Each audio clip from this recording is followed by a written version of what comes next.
Aujourd'hui, dans ta capsule VIP avec Pasteur Guy, je réponds à la question « Comment maîtriser mes paroles? »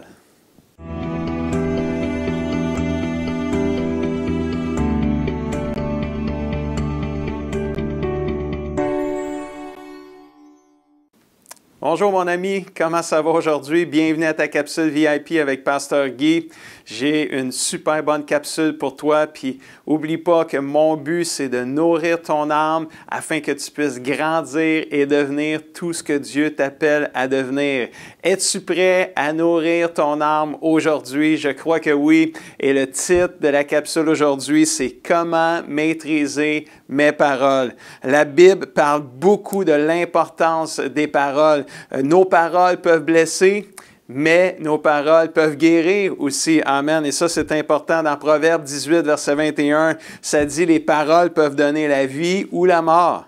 Celui qui aime parler doit en accepter les conséquences. » La Bible dit aussi au sujet du chrétien et de ses paroles, si quelqu'un, Jacques, chapitre 1, verset 26, si quelqu'un croit être un bon chrétien, mais qui n'est pas maître de sa langue, qui n'est pas capable de maîtriser ses paroles, il se trompe lui-même et sa façon de pratiquer la religion, la vie chrétienne ne vaut rien. Donc, c'est très important pour toi qui es un chrétien, un enfant de Dieu qui aime Jésus, de maîtriser tes paroles parce que ça a un impact sur ta vie chrétienne directement. Si tu veux être un bon chrétien, il faut apprendre à maîtriser tes paroles. La vie et la mort sont au pouvoir de ta bouche. Réalises-tu ça ce soir? C'est incroyable, ça. C'est puissant même, ça, mon ami. Pour apporter la vie, tu auras besoin de maîtriser tes paroles. Et j'aimerais t'aider dans cette capsule-là en t'offrant 3 clés bibliques pour maîtriser tes paroles. Alors, la première clé biblique pour maîtriser tes paroles, c'est « prends une bonne pause ».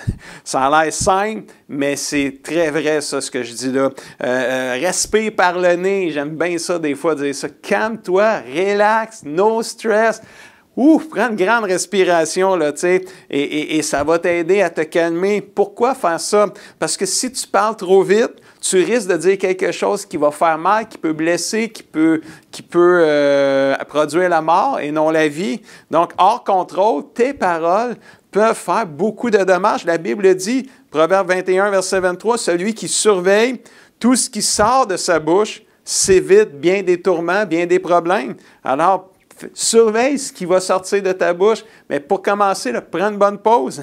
La Bible dit aussi dans Proverbe 10, verset 19, dans 2 versions, dans la Louis II, ça dit « Celui qui parle beaucoup ne manque pas de péché, mais celui qui retient ses lèvres, celui qui maîtrise ses paroles est un homme prudent, une femme prudente. » Dans la version français courant, ça dit « Qui parle trop cause assurément, forcément du tort. » Si tu parles trop, c'est sûr qu'à quelque part, à un moment donné, ça va faire mal, ça ne fera pas toujours du bien. Et il est prudent de savoir tenir sa langue ou maîtriser ses paroles. C'est tellement important. Donc, première clé biblique, prends une bonne pause avant de parler. Garde ton calme. Veux-tu apporter la vie par tes paroles? Tu veux-tu apporter la vie? Écris-les dans le chatroom. Oui, Pasteur Guy, c'est la vie. Écris le mot « vie » dans le chatroom parce que c'est la vie que tu veux apporter par les paroles qui sortent de ta bouche. C'est tellement important, ça. Prends une bonne pause avant de dire quoi que ce soit. Deuxième clé biblique, c'est « pense avant de parler ». Pendant que tu prends une bonne pause, pense aussi à ce que tu vas dire avant de le dire. Alors ça, c'est très important. C'est comme réfléchir avant d'agir. Penser avant de parler. C'est aussi l'expression, c'est « tourne ta langue 7 fois avant de parler ». Là. Essaye ça de tourner ta langue 7 fois. Là. C'est quelque chose, là, juste une fois. Là, c'est toute une concentration, mais pendant que tu te concentres à tourner ta langue, ça décompresse. Tu as des chances de maîtriser mieux tes paroles si tu te calmes. C'est ça que ça veut dire. Là. Pense à ce que tu vas dire, mais tu sais, je pense à quoi? Mais oui, à ce que tu vas dire, mais pense que ce que tu es sur le point de dire, est-ce que ça va apporter la vie ou la mort? Est-ce que ça va aider ou nuire? Est-ce que ça va blesser ou guérir? Est-ce que ça va relever ou ça va écraser? C'est important, ça. Mais ça, sur le coup de l'émotion, si on parle trop vite, on ne pensera pas à ça. Et là, on peut dire toutes sortes de choses qu'on peut regretter par la suite. Puis, fais attention aussi parce que tes pensées vont être influencées par l'état de ton cœur. Alors là, on descend au cœur parce que la Bible dit dans Matthieu 15, verset 19, « Les mauvaises pensées sortent du cœur. » C'est fort, ça, là. Les mauvaises pensées sortent du cœur, alors les gens tuent les autres, commettent de l'adultère, ont une vie immorale, volent, mentent devant les tribunaux, disent du mal des autres. Ça part du cœur, ça s'en va dans les pensées, ça se transforme en parole, puis ça finit en action. C'est quelque chose, c'est important. La Bible dit même dans Matthieu 12, 34, « Ce qui remplit le cœur, voilà ce qui sort de sa bouche. » Ou une autre façon de dire, c'est tout ce qui sort de ta bouche vient du cœur. Mais qu'est-ce que tu mets dans ton cœur, ça va avoir un impact dans tes pensées et ça va se transformer en parole et en action éventuellement. Mais est-ce que ça va se transformer avec la vie ou la mort? Avec quelque chose qui va bâtir ou quelque chose qui va détruire? Alors, c'est tellement important de faire attention à ce qui entre dans ton cœur. Parce que tout ce qui sort de ton cœur, ça va avoir un effet sur toi. Ce que tu penses va finir par devenir une parole et une action éventuellement. Ton cœur a toujours besoin du Seigneur, mon ami. Rappelle-toi que si ton cœur est blessé et brisé, Jésus peut le guérir parce qu'il est le médecin des cœurs brisés. Dites amen à ça. Alléluia. Mon ami, prends bien soin de ton cœur et nourris-le des choses spirituelles et divines. Ça va t'aider à bien penser avant de parler, puis ça va t'aider à maîtriser tes paroles aussi. Jacques 1,19 nous dit aussi, « Rappelez-vous ceci, chers frères et sœurs, chacun doit être prompt, ça veut dire chacun doit être vite à écouter, mais lent à parler et lent à se mettre en colère. » D'où l'importance. Prends une bonne pause, prends une grande respiration, pense avant de parler. Et la troisième clé biblique pour maîtriser tes paroles, c'est prie pour y parvenir. Prie pour y arriver, pour réussir. Combien c'est bénissant de savoir que tu peux, avec l'aide de Jésus qui vit en toi par le Saint-Esprit, maîtriser tes paroles. C'est vraiment extraordinaire, ça, c'est puissant. En priant, tu peux être touché par le Seigneur, il peut venir toucher ton cœur, faire du bien à ton cœur, il peut venir toucher tes lèvres et ta bouche et ta langue et tu peux dire des paroles qui vont donner la vie. Wow! C'est vraiment extraordinaire. Puis c'est arrivé au prophète Isaïe, justement, cette chose-là.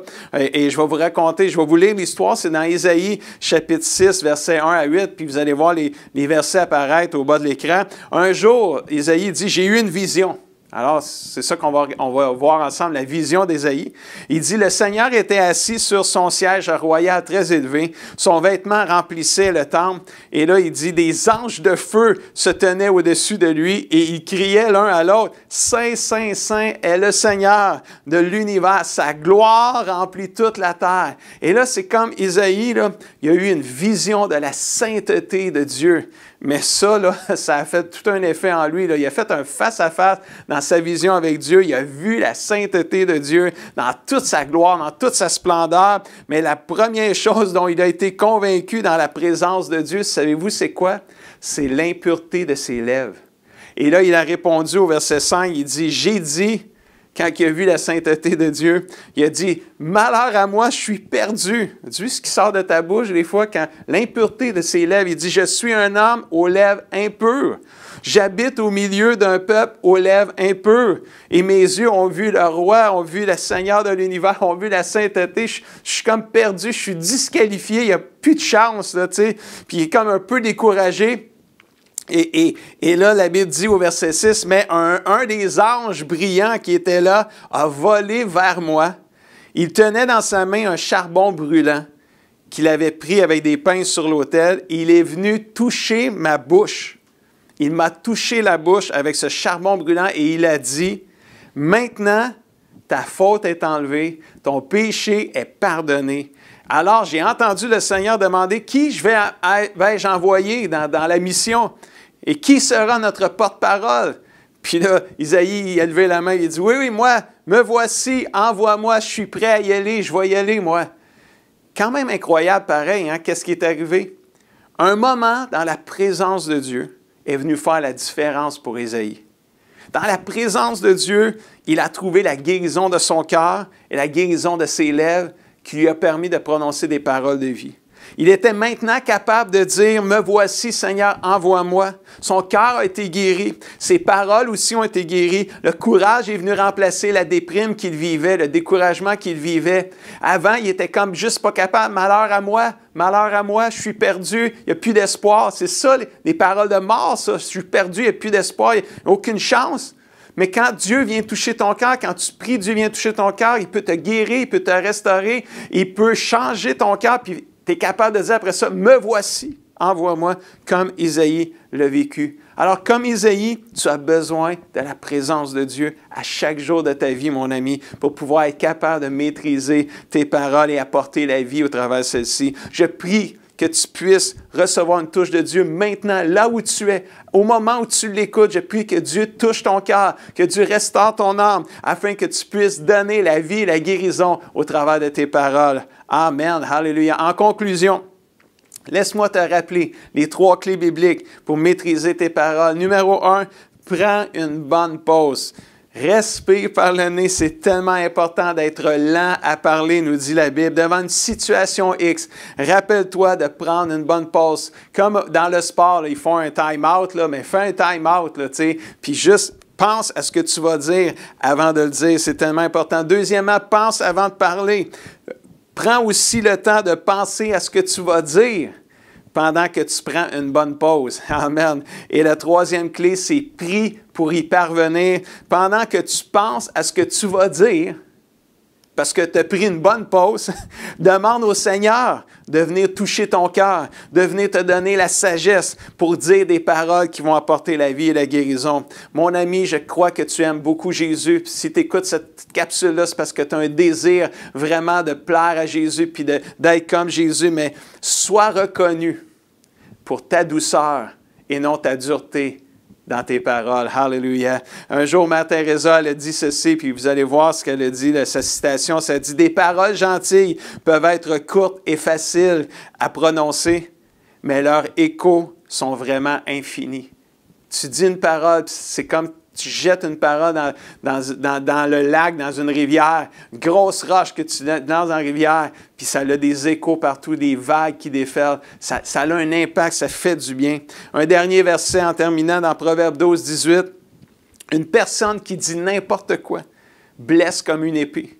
Mais celle qui parle avec sagesse apporte quoi? La guérison. Wow! Veux-tu apporter la guérison dans tes paroles? On va tout lever la main à ça, là. On ne veut pas blesser comme une épée. On veut apporter la guérison. Wow! C'est tellement merveilleux. Mon ami, si tu pratiques ces 3 clés bibliques-là, tu vas vraiment être capable, par la grâce de Dieu, de maîtriser tes paroles et ainsi tu vas apporter la vie et la guérison autour de toi. Tu as le potentiel de Dieu en toi. Hallelujah! Tu as réalisé ça, là. Tu as le potentiel de Dieu en toi au travers de tes paroles pour aider un mariage en détresse, pour secourir des vies spirituelles qui s'en vont à la dérive, pour fortifier des leaders qui sont abattus, pour guérir des cœurs brisés, pour redonner l'espoir aux gens découragés. Wow, tu as le potentiel de Dieu en toi au travers de tes paroles.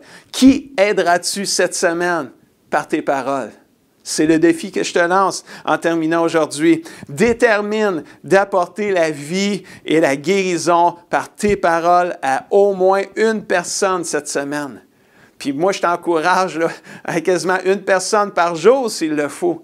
Donne la vie, partage la vie, la guérison à quelqu'un cette semaine. Lis, médite et pratique les 3 clés bibliques de la capsule d'aujourd'hui. Tu vas vivre des moments extraordinaires au travers de tes paroles. Est-ce qu'on peut prier ensemble en terminant? Juste ferme tes yeux. Merci Seigneur pour ta parole qui nous motive, qui nous encourage, qui nous fortifie Seigneur. Je prie que chacun de nous, Seigneur, aujourd'hui, on puisse, Seigneur, être guéri dans notre cœur, restauré dans nos pensées, afin que de notre bouche, Seigneur, puisse sortir des paroles de vie et de guérison et de paix partout autour de nous. Au nom puissant de Jésus-Christ, je le prie. Et tout le monde dit et crie un grand Amen et Amen. Oh, merci d'avoir été là. Si tu as aimé cette capsule, je t'invite à faire un pouce ou un cœur sur Facebook et YouTube. Je t'invite à partager. Partage cette capsule sur ton mur Facebook. Tu ne sais pas à qui ça va faire du bien, cette capsule-là. Et d'ici là, je vous dis à la semaine prochaine.